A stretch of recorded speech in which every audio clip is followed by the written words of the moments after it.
اهدنا الصراط المستقيم.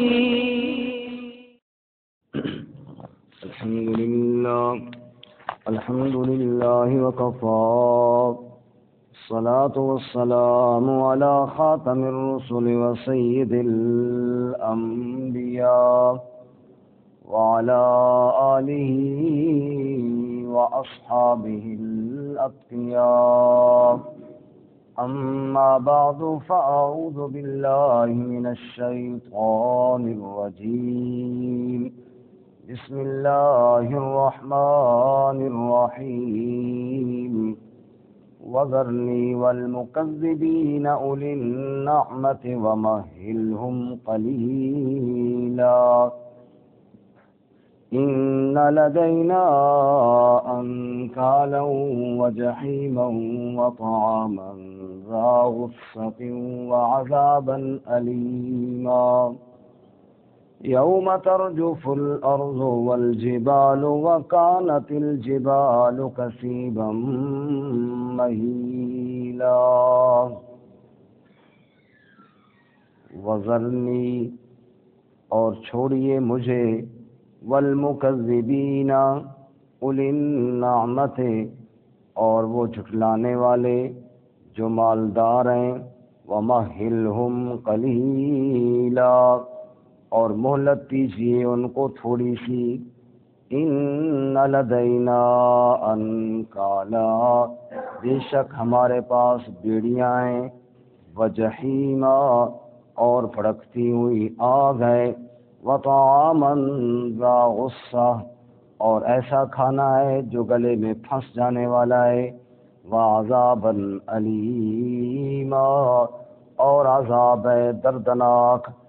یوم ترجف الارض جس دن کانپ جائے گی زمین والجبال اور پہاڑ وکانت الجبال کثیبا مہیلا اور ہو جائیں گے پہاڑ بکھری ہوئی ریت کے ٹیلے کی طرح. سبحان ربک رب العزت عما یصفون وسلام علی المرسلین والحمد للہ رب العالمین. اللهم صل على محمد وعلى آل محمد كما صليت على إبراهيم وعلى آل إبراهيم إنك حميد مجيد. اللهم بارك على محمد وعلى آل محمد كما باركت على إبراهيم وعلى آل إبراهيم إنك حميد مجيد. معزز سامعین، سورۃ المزمل آیت نمبر 11 سے لے کر 14 تک آپ کے سامنے تلاوت کی ہیں. اللہ رب العزت ان کے مطابق صحیح بیان کی توفیق عطا فرمائے اور ہمیں قرآن و سنت پر عمل کرنے کی توفیق عطا فرمائے.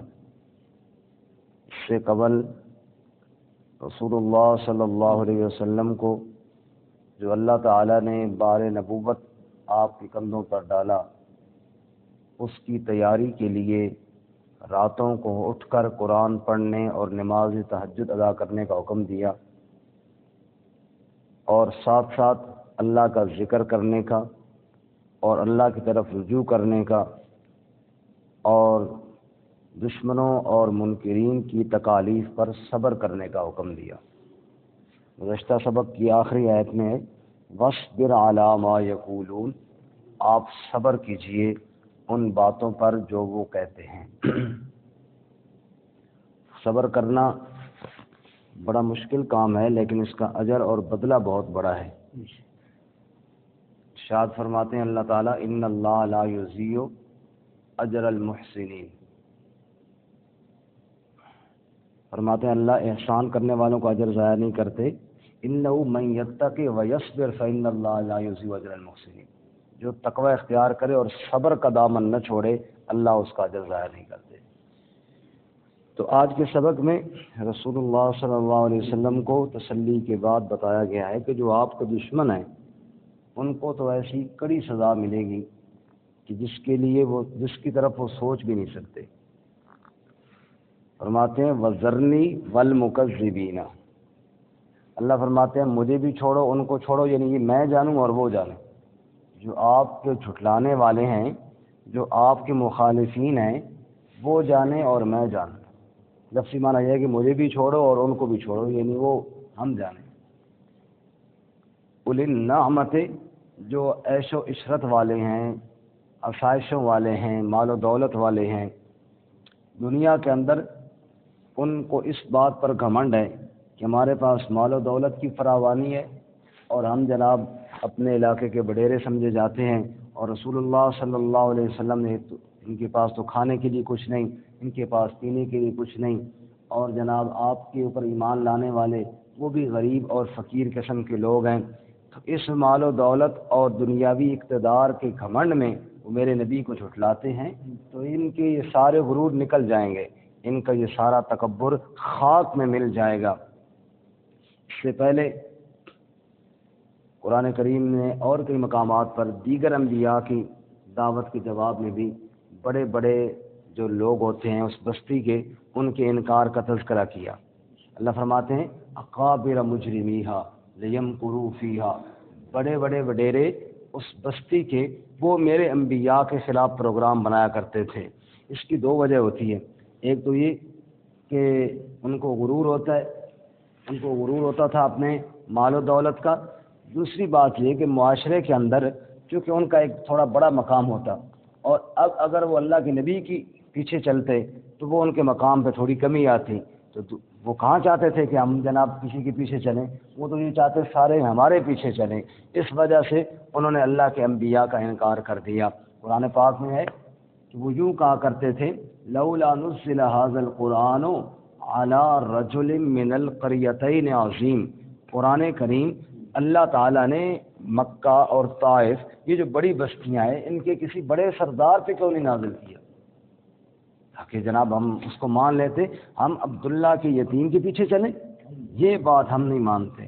اللہ فرماتے ہیں وَذَرْنِي وَالْمُكَذِّبِينَ أُولِي النَّعْمَةِ، میرے محبوب صلی اللہ علیہ وسلم جو مال و دولت والے، عیش و عشرت والے، وڈیرے طبقے کے لوگ ہیں اور ہیں آپ کو جھٹلانے والے، مجھے اور ان کو چھوڑیے، یعنی وہ جانیں اور میں جانوں۔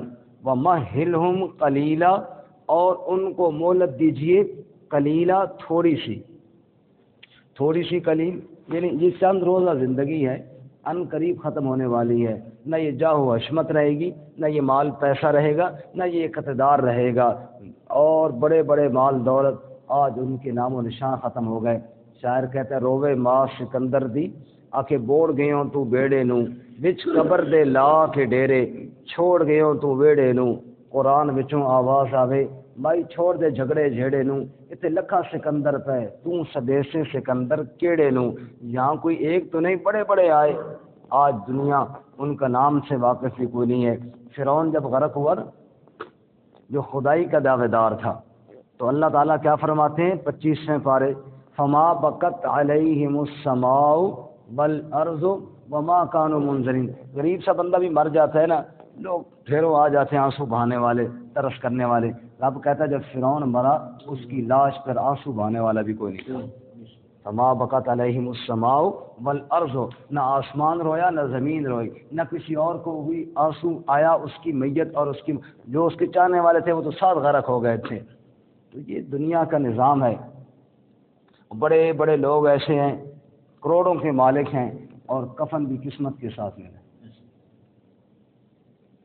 کہتے ہیں کہ کوئی سردار جی تھے اپنے علاقے کے بڑے رئیس، سویرے سویرے چہل قدمی کے لیے جو گئے، نہر کے کنارے کہیں پاؤں پھسلا تو نہر کے اندر جا گرے۔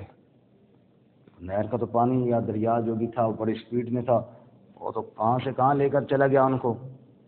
اب گھر والوں کو تو احساس نہیں ہوگا، گھومنے گئے آ جائیں گے، وہ گھنٹہ 2 گھنٹے تو اسی انتظار میں کسی کے پاس بیٹھتے ہوں گے، پہلے بھی کہیں جاتے لیٹ آ جاتے۔ جب وہ کافی دیر ہو گئی، 10 بج گئے 11 بج گئے، تو انہیں احساس ہوا اب یار ادھر پتہ کرو آپ کے پاس آئے جی نہیں، ادھر جی نہیں، جب نہیں تو پھر اور زیادہ تشویش ہوئی۔ تو کرتے کرتے یعنی آپ اندازہ کیجیے کہ عموماً 4-5 گھنٹے کا 3-4 گھنٹے کا اس میں لگ گیا ہوگا۔ اس کے بعد انہوں نے تلاش شروع کی، بھائی کدھر گئے تھے جی؟ ادھر گئے تھے، ادھر جاتے ہیں، ادھر جاتے ہیں، کرتے کرتے پھر ان کے ذہن میں نہر کا والا خیال آیا۔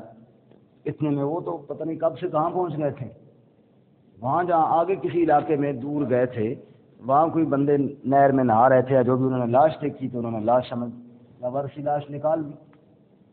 اب جناب وہ لاوارثی لاش ہے، وہاں پہ انہوں نے قریب تو اعلان کروایا، لیکن یہ تو کافی آگے چلے گئے تھے۔ تو چلو جی بھائی اب اس کو کفن دفن کا انتظام تو کرو، بطور امانت ہی کر لیتے ہیں، لیکن اب کرنا تو ہے، غسل دیا۔ ہر بندہ کہتا ہے جی میں بھی چاہتا ہوں کہ یار ثواب کے کام میں بھی حصہ ملاؤں۔ سب نے چندہ جمع کیا تاکہ سب کا حصہ پڑ جائے اس کے کفن میں۔ سب نے چندہ جمع کیا، اور جو کئی مربع زمین کا مالک اور کروڑوں کا مالک تھا، اس کا کفن چندے کے پیسے سے اس کو دیا گیا۔ بعد میں پتہ تو چل گیا کہ وہاں گئے ہیں اور بڑا رئیس تھا، لیکن کفن بھی اپنے کمائی میں سے نصیب نہیں ہوا۔ تو یہی بات اللہ تعالیٰ یہاں سمجھا رہے ہیں، اللہ ہمیں سمجھنے کی توفیق عطا فرمائے۔ فرمایا وَذَرْنِي وَالْمُكَذِّبِينَ أُولِي النَّعْمَةِ، یہ بڑے مال و دولت والے اور بڑے جناب تکبر اور غرور والے، فرمایا مَهِّلْهُمْ قَلِيلًا، تھوڑی سی مہلت ہے، تھوڑی سی۔ غرور تھا، نمود تھی، ہٹو بچوں کی تھی صدا، آج کیا پوچھتے ہو، لحظ کا بھی پتہ نہیں، آج قبروں کے نام و نشان بھی کوئی نہیں جانتا کہ یہ کون سے رئیس یہاں پہ دفن ہے اور کون یہاں پہ مدفون ہے۔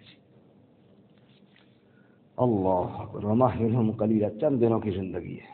اور ایک اور شاعر کہتا ہے آدمی کا جسم کیا ہے جس پہ شیدا ہے جہاں، ایک مٹی کی عمارت، ایک مٹی کا مکان، خون کا ہے گارا، اینٹ اس میں ہے ہڈیاں، اور چند سانسوں پہ کھڑا ہے یہ خیالی آسماں، اور موت کی زوردار آندھی جب ٹکرائے گی بس یہ عمارت ٹوٹ کر خاک میں مل جائے گی۔ اسی کو اللہ فرماتے ہیں، کیا فرماتے ہیں جی؟ وَذَرْنِي وَالْمُكَذِّبِينَ أُولِي النَّعْمَةِ وَمَهِّلْهُمْ قَلِيلًا۔ اے میرے محبوب صلی اللہ علیہ وسلم، مجھے اور جھٹلانے والوں کو چھوڑ، جو مالدار ہیں، جو عیش و عشرت والے ہیں اور میرے آیات کا انکار کرتے ہیں، وَمَهِّلْهُمْ قَلِيلًا، اور مہلت دے ان کو تھوڑی سی۔ یا اللہ پھر کیا ہوگا مہلت کے بعد؟ فرمایا ان لدینا انکالا، بے شک ہمارے پاس دوزخ کی بیڑیاں ہیں، انکالا دوزخ کی بیڑیاں ہیں، وہ ہم ان کو لگائیں گے۔ دنیا میں ہتھکڑی بیڑی جو لگائی جاتی ہے اس ڈر سے کہیں بھاگ نہ جائے، اور وہاں بھاگنے کی تو بات نہیں ہے، وہاں اٹھ نہ سکے مزید سزا دینے کے لیے۔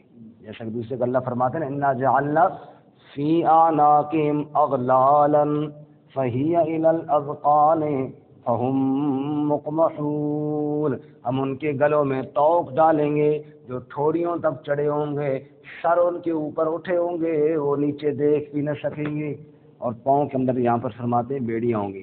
ان لدینا انکالا، ہمارے پاس بیڑیاں ہیں، وجحیما، دوزخ کی آگ ہے، جہیمہ ڈھیروں آگ، بھڑکتی ہوئی آگ اور شعلے والی آگ، وطعاما ذا غصہ، اور ایسا کھانا ہے جو گلے میں اٹک جانے والا ہے۔ دوسری جگہ اللہ فرماتے ہیں ان شجرۃ الزقوم طعام الاثیم کالمہل یغلی فی البطون کغلی الحمیم، فرمایا وہ جو تھور کا کانٹے دار گلے میں پھنس جانے والا درخت ہے، ہم نے مجرموں کے کھانے کے لیے وہ رکھا ہوا ہے، طلعها كأنه رؤوس الشياطين، دوزخ کے اندر اگنے والا وہ درخت جو کڑوا، بد ذائقہ، بد مزہ اور کانٹے دار ہے، وہ مجرموں کے کھانے کے لیے ہم نے رکھا ہوا ہے، ذا غصۃ، وہ جناب گلے میں اٹک جانے والا، اور پھر اگر نیچے چلا بھی گیا تو کیا ہوگا؟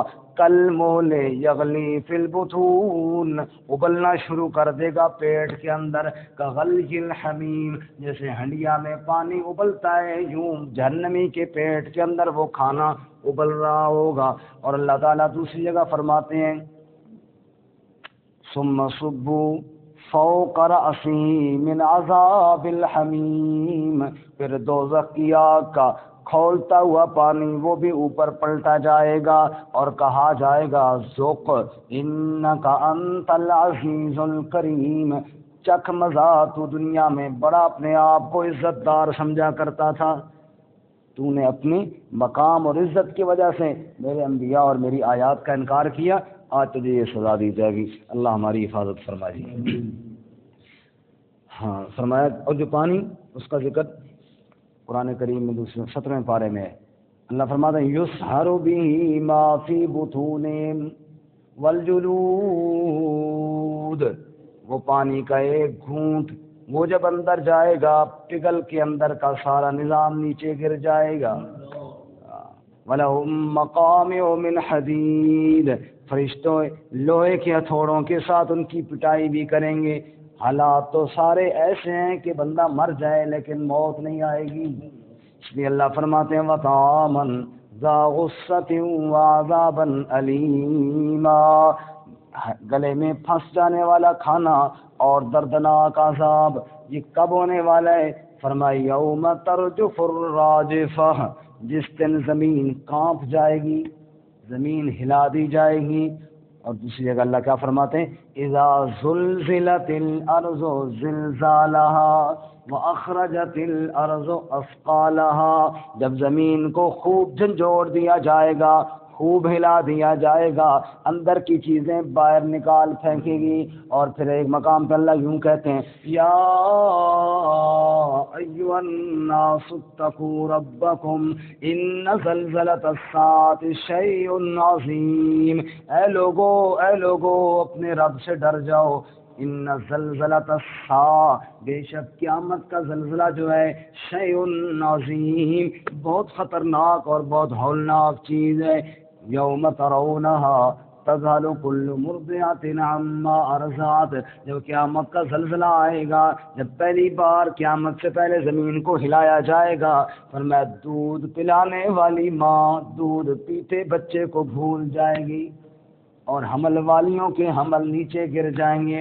وَتَرَى النَّاسَ سُكَارَىٰ، اور یوں لگے گا جیسے سارے لوگ کوئی مست ہو گئے نشے میں۔ وَمَا هُمْ بِسُكَارَىٰ وَلَٰكِنَّ عَذَابَ اللَّهِ شَدِيدٌ، حالانکہ کوئی مستی اور نشہ نہیں ہوگا، صرف اللہ کا شدید عذاب سامنے دیکھ کر سب حواس باختہ ہو جائیں گے۔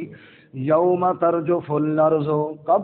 جب زمین جھنجھوڑ دی جائے گی، جب زمین ہلا دی جائے گی، والجبال، اور پہاڑ اڑا دیے جائیں گے، پہاڑ اڑا دیے جائیں گے۔ وتکون الجبال کالعہن المنفوش، تنی ہوئی رنگین اون کی طرح یوں ٹکڑے ٹکڑے ہو کے پہاڑ گر رہے ہوں گے۔